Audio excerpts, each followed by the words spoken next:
Hey guys, Jono here, and today what I want to talk to you about is how I shot my first ever live acoustic session. So roll on that intro and let's crack on with the video.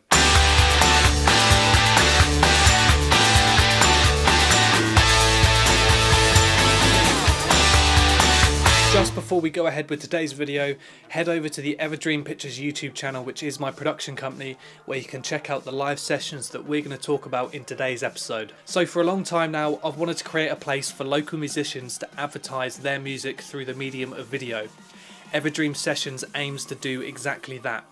What we want to do is find local undiscovered artists and give them a platform to really show themselves and get their music noticed. But for a long time there is something that has really bothered me about live sessions in general, and that's how polished the audio is.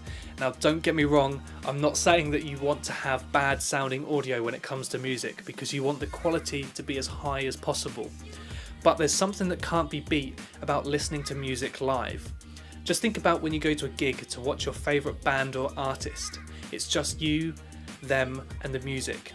No auto-tune, no studio wizardry, just raw talent.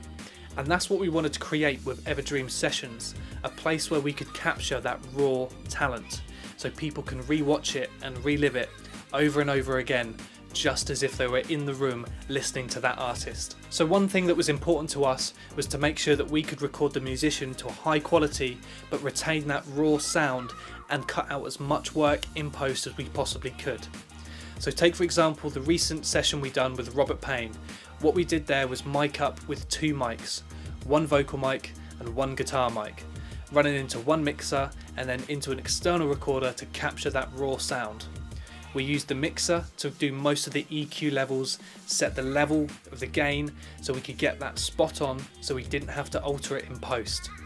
We then used two high quality mics, one for the vocals and one for the acoustic guitar. These were running on independent channels so we could control the different EQ levels independently for each mic. Like I said, this was then run into an external recorder where we captured that raw audio. Then in post, all we literally had to do was normalise the levels, add a little bit of reverb and clean up any unwanted noise, and it left us with this nice raw sounding audio. I don't wanna dance cause the night's grown old and the people aren't pretty. I don't wanna leave cause the air is cold and this deadbeat. I don't wanna dance cause the night's grown old and the people aren't pretty. When it came to filming the live session, there are many different ways that you can go about recording a live session. For our example, we had two cameras at our disposal, so we made use of that and worked with what we had. We had two cameras on tripods and they became our safe shots. So when we shot the live session and recorded the music, we had the two cameras running that then became our safety shots. After this, we got Robert to play the song again and we went in with one camera handheld to pick up some cutaways, so it made the edit a lot easier to work with.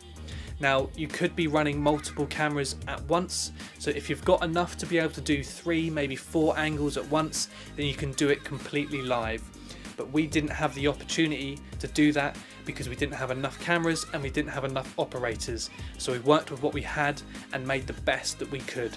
There are so many different ways that you can go about recording a live session, but this is what we found to be the best solution for us to capture that raw talent on a relatively low budget. For future videos, we're hoping to go to a different location for each musician, even experimenting with some outside locations and incorporating the background sound into that raw audio.